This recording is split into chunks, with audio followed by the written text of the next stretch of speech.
Elizabeth Parks, the President and CMO of Parks Associates. I'm really excited about our keynote speaker today, and so thank you for your attention. I'm happy to introduce Will Dillon. For the last 2 years, Will has served as CTO at Savant Systems, a global leader in smart home, intelligent lighting, and energy solutions for consumers, businesses, and more. A pioneer in the field of energy automation, Will has 5 patents in flexible load management, intelligent circuit breakers, a smart light switch thermostat for energy management and control, and dynamic microgrids. He was part of the founding cohort and the former CTO of RacePoint Energy, the startup that created the power management technology used in the Savant power system. I'm excited to hear more from him today on the history and the next generation of smart homes. Please join me in welcoming Will to the stage.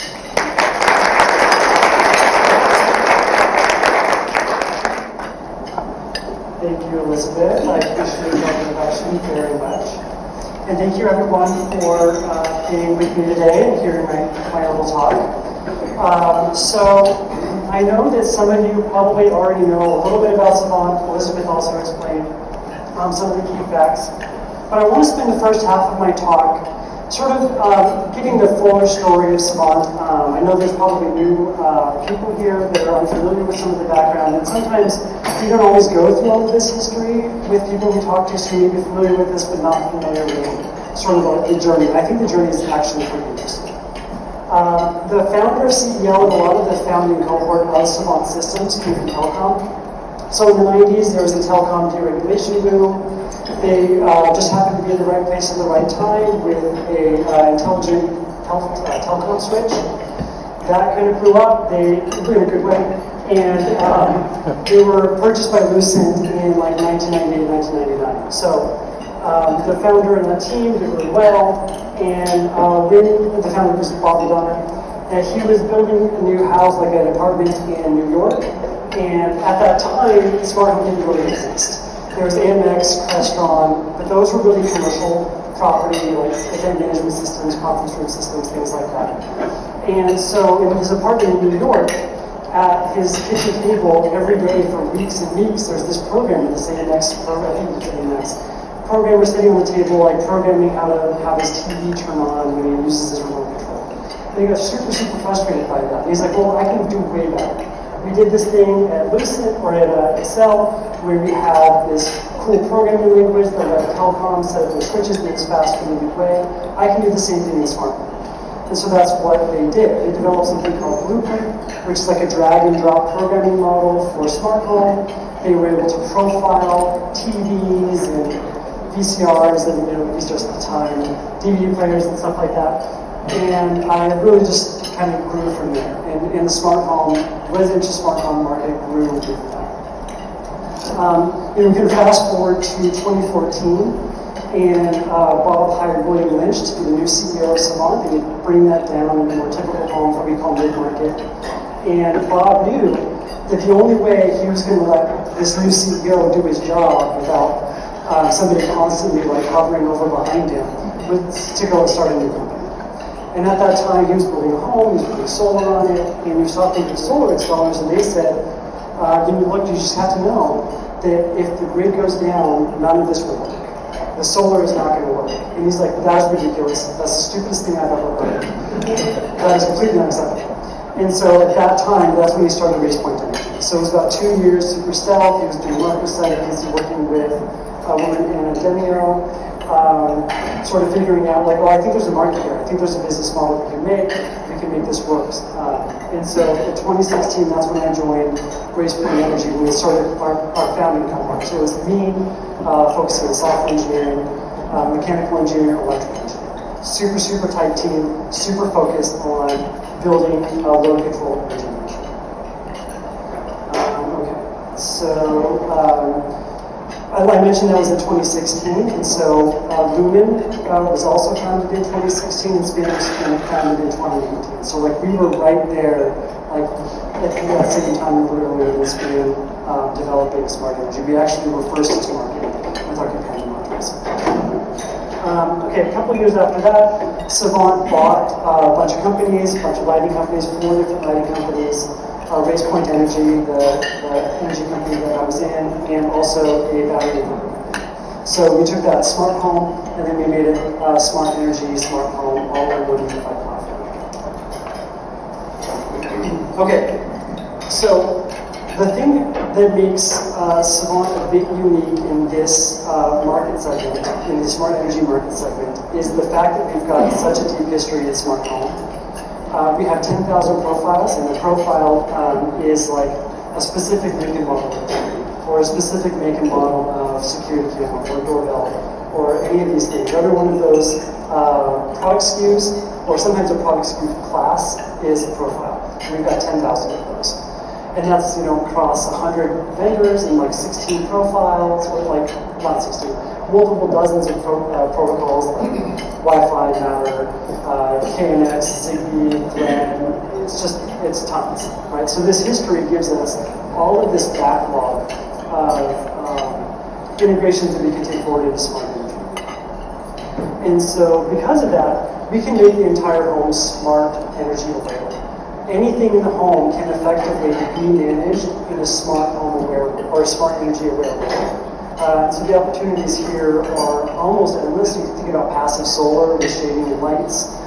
You can think about energy responsive thermostats, that's kind of a gimme, but you also do even circadian rhythm lighting, which is something that Savant has recently introduced. And I'm sure I'm not missing anything. We also do EV charging based, optimal charging based on grid cost, or grid energy cost, battery state, things like that.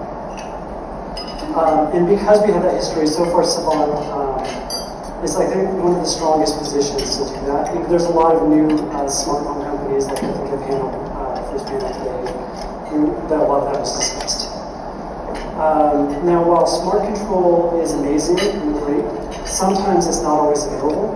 So, Savant's smart energy modules are that bridge that closes the gap between things that we can control with digital means, Wi-Fi, all those things, and existing loads that cannot be controlled that way. So you can't always control your pool pump that way. You can't always control legacy appliances that way. You can't always control large loads via smart means. And so while we were at Racepoint, we developed these companion modules. And these are called companion modules because they're not actually a breaker, though they are approved to be mounted in standard breaker panels, QO, CH, VR, etc. And they're wired in series with a traditional protection breaker. So the protection breaker provides thermal, magnetic, AFCI, GFCI protection, and then our module provides disaggregated behind the load, measurement, and control. Okay. There are some drawbacks to products like this, and it's shared across all of the similar products between Span and Lumen. And that's that you're controlling things at only a certain level, right? Like you can't go into the south bedroom lights and plugs circuit and then control individual things with circuit level control. And another consequence is that circuit level control can be confusing and intimidating to users, right? So if you talk to electricians, they'll kind of joke about how that big 200 amp switch at the top of the breaker is like the safest switch in your house. You just hit that switch and the house is like instantly safe. There's no electricity in the whole house. But as an end user, you're completely terrified by it. Because it's this big, scary switch in the breaker panel. And like all the other switches have sort of a similar like gut feeling to end users, people that aren't familiar with it. And so even though it's smart control via these nice LCDs in your phone, it can still be intimidating to work in circuit control level. And another drawback to circuit level control is that all of the appliances that we end up controlling, those appliances are designed by product managers and engineers that understand all of the delicate nature that these appliances require to operate safely and optimally. A concrete example of that is remote control ovens, washers, and clothes dryers, right? So we work with our partners a lot, and we will work with GE Appliances, for example, and talk about how we should do energy management with their products. And they'll always say, oh, sure, well, I mean, you can turn off our power. We have to understand that if somebody wants to do a remote start on their dryer, we have to prove, essentially, that there isn't a child or a cat or any other in the dryer, right? So the way that you do that is you close the door, you request remote start, and then the door either locks, or if the door is open, you cancel the remote start, right? So that's a way that they have this chain of safety between a human operator at the device, making sure it's safe, and then maintaining that safe state through the time the remote start happens. So if we wanted to do energy responsive smart control of the dryer, for example, we can't just shut off the load and then when energy gets cheap, turn that circuit on and have the dryer start. It has to be done through a smart grid so that chain of safety. Meanwhile, things like HVAC, I think are a really interesting use case in this, where in the past, thermostats were really just a mercury switch on a little bimetallic strip, right? So the user would move a little lever on the thermostat, and the bimetallic strip, which is like a way to change shape when things get hotter or colder, would tip, and the mercury would slide down, and you would turn on your cooling and repeat. That's like in the old times, right?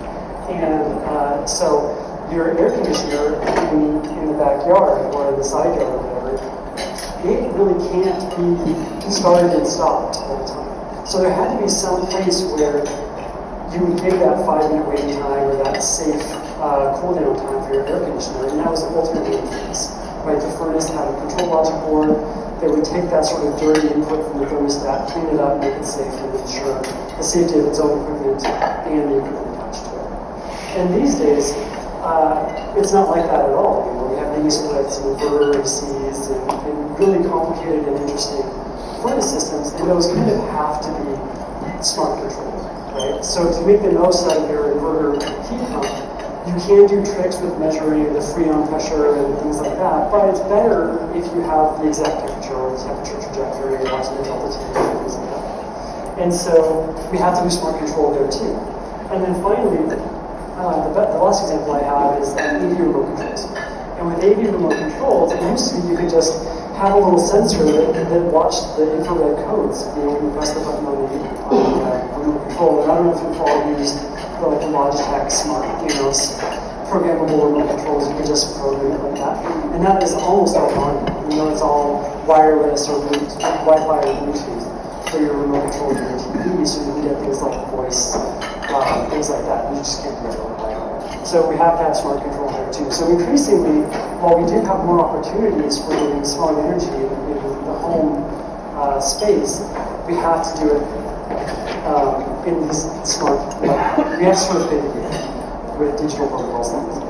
There is a downside to smart control, and it's a 6-part downside that I'm going to touch on each of. So on the one hand, when myself as like a representative of Salon, I talk to any one of the potential partners in the room, I will say, hey, I'd really like to work with you. I think it would be great for both of our companies to develop a profile and expand our capabilities. When the first conversation is cool, let's get an NDA signed, right? So then we have to do NDA. Whose NDA is it? How long is our legal team going to take to check your NDA? It could be weeks, right? That happens. And then meanwhile, we're all in competition. Like, we're all not always competing with each other, because there are definitely frenemies in the room. And so we have to navigate that delicate competitive relationship between our entities. And then once all of those things are straightened up, we have our totally stressed out and overworked engineers that actually have to do that work to implement that integration. And then we have bugs. Everybody loves bugs. Now, I do want to really quick, it was International Women's Day a couple of weeks ago, and that photo on the bottom left is a photo of the notebook of Grace Hopper, who was like one of the founders of computer science. And that's a moth that she found in a relay computer that she was working on. And so we get the word bug from Grace Hopper because she found a moth. So anyways, there's bugs that we have, and those are super fun to work with. And then this middle one is kind of silly, and basically what that is I want to talk about incompatible versions, right? So we do our integration, we've gone through testing, we found all of our bugs, but we have independent companies with independent cadences. And so one company might update their API, but we haven't updated our API yet. And so things that weren't working may not continue to work. And a lot of times when I come up with these pictures, I'll just type in the thing I want, the picture I want, and put it into Google or whatever, do image search, and see what other people use in their slideshows, and came up with nothing. So I was like, okay, well, I guess it's meme time. And then finally, we have networking. So networking is super, super hard. Now I know that from a professional perspective, networking is kind of not that big of a deal. But when you're working at individuals' homes, networking becomes super, super hard. Because everybody's got a different network provider. They're all set up different. Some people don't have that good of coverage, so they have mesh Wi-Fi that doesn't always work right. And probably 2/3 to 3/4 of the support calls we would get at Savant ultimately boil down to network issues in the customer side. So networking is easily the hardest part of this entire conversation. Okay, so I think we find ourselves at a bit of a fork in the road. On the one hand, we have smart appliances that do such amazing things, being able to be energy. We have greater customer awareness of energy than ever before. More and more people want to be smart with their energy. They want to be able to participate in this solution. And utility programs are better than ever, and they're always getting better. But we also have entrenched platforms. We have things like Amazon Alexa, we have Google Home, we have HomeKit that are some better than others, but they're difficult to work. And the companies can be difficult. Also, customers are expressing that they're experiencing subscription fatigue. Right? So how many times have you wanted to get a new product, I went to something like, oh god, subscription? Forget it. I'm over it. I'm done with subscriptions. And similar to entrenched platforms, we also have a lot of monopolistic behavior in the industry. Same kind of companies, same kind of issues. And there has been some good things with the FTC in the past. I'm not sure that's going to continue very much in the future. And we have a bit of a fractured marketplace, which I think is actually a good thing. And I'm going to talk about that in a second. So today, there's, I think, probably 3 or 4 different companies in the world that do DERMS platform management, right? So there is, and multiple utilities also sometimes have their own programs that are not necessarily compatible with those that work directly with vendors. While that's confusing, I think it's positive. But it can be very confusing to consumers. So I want to spend just another moment arguing on centralized platforms. This is sort of one of my hobby horses. The model of a centralized platform is this sort of 3-step system. So if you look at Amazon, this is sort of what they did, Lyft, Uber, etc. Right? So you start with VC money and you do blitzscaling. So you start with VC money, you undersell your product and get customers to join. And this is the most amazing thing. Look at what great value this is. I love this platform. And then once you get customers sort of dependent on your platform, then you can turn the love on to vendors. You can provide really easy integration with logistics, payment processing, reduce complexity by implementing different regulatory parts of the stack. And then once you get vendors dependent on you, then you can turn it on yourself and you can really reap the benefits of sort of playing this middleman in rent seeking. A lot of times people call that disrupting, right? So you could disrupt the taxi industry. That's like what Uber did. We're not there, I don't think, this moment. Right? We don't have a platform that's sucking the life out of our industry. And so I'm really excited about giving this talk because I want to empower us to not ever get there. Right? Like I want us to be in a situation where we have a robust, multi-stakeholder industry. And one more slide to convince you that that's a valuable thing. I'm going to talk about something called the prisoner's dilemma. And this is the thought experiment in game theory and moral philosophy. And I know nobody likes moral philosophers, but it's a really cool thought experiment. The idea is you and somebody else are collaborators in a crime, right? You're both arrested. And you're both told, if you tell what happened and the other person doesn't, you will go free and the other person will get 3 years. You're both told the same deal. You cannot collaborate or communicate amongst each other. If you both tell, you both get 2 years. But if nobody tells, each of you only gets 1 year. So if you do the math, on average, it's better for everybody not to, right? Not to give up the game. Okay. but we're an advantage here because we can talk to them. And we can say, hey, let's build a robust, smart energy market. Let's make sure that we do this thing together. And there's a couple of fun, like, put the links down here. I think they're going to be in slides, so you can look them up. But there's two really funny stories where university professors taught Prisoner's Dilemma and then said at the final, we rated on the curve. And if everybody got zeros on the final, then everybody would get A's. And so the students all collaborated with each other, saying, everybody don't do the final. Right? If nobody does the final, we all get A's. And they were actually able to boycott the final and all get A's by realizing they were in a situation with Prisoner's Dilemma, and by working together, they could all win. So what's the other way? First of all, there's standards. Okay, so I love standards. Standards are great. There's a couple of standards in the smart energy space that I'm a huge fan of. CTA 2045. I love CTA 2045. The only disadvantage of it is that it's basically only water heaters. Sometimes HVAC, but rarely. The great thing about CTA 2045 is that it implements a standard hardware interface that lets you be totally independent of the backend. It can be Zigbee, it can be Wi-Fi, it can be custom RF, it could be RF to utility grids, right? CTA 2045 gives the most power to the market.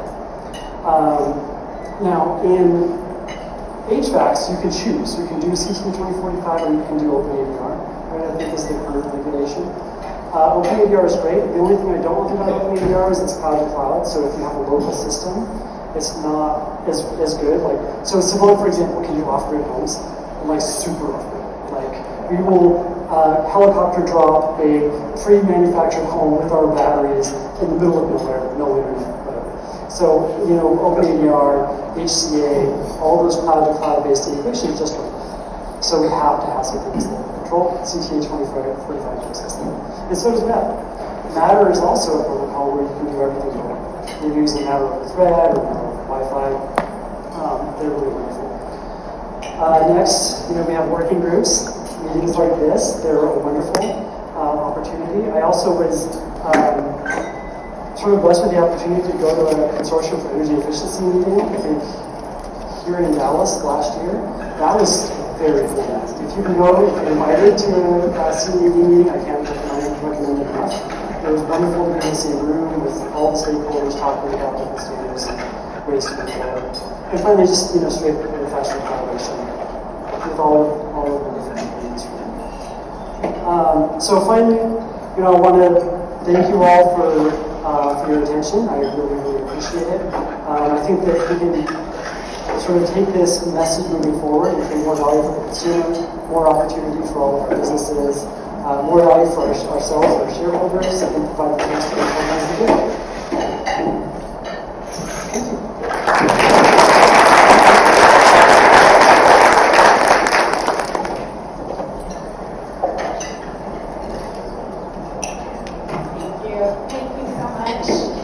Will, for that great presentation, taking a look back in history, which at Parks Associates we especially love.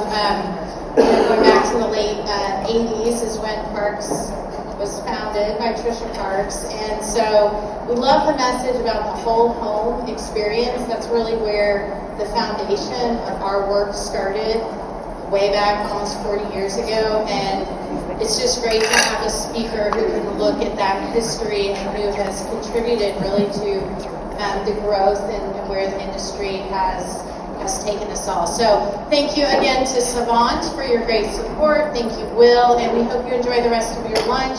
We will be starting over here in a few minutes with our next session. So thank you again for joining us.